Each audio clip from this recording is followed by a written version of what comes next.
جب پودوں کو تکلیف ہوتی ہے تو وہ روتے ہیں، چیختے ہیں۔ تحقیق ساجد خان، حقیقت نیوز۔ پودے بے جان اشیاء میں سے ہرگز نہیں ہیں، بلکہ وہ جذبات بھی رکھتے ہیں اور اس کا اظہار بھی کرتے ہیں، لیکن انسانی کان کی محدود سماعت ان آوازوں کو سن نہیں سکتی۔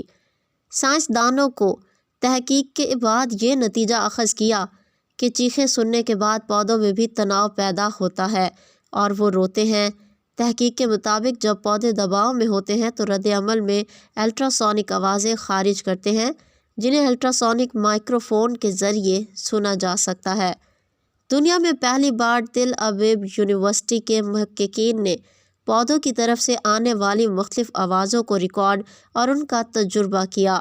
محققین نے دریافت کیا کہ جب پودوں پر دباؤ پڑتا ہے تو وہ اکثر آوازیں پیدا کرتے ہیں، اور یہ کہ تناؤ کی ہر شکل اور ہر قسم کے پودے کی منفرد شناخت کی جانے والی آواز ہوتی ہے۔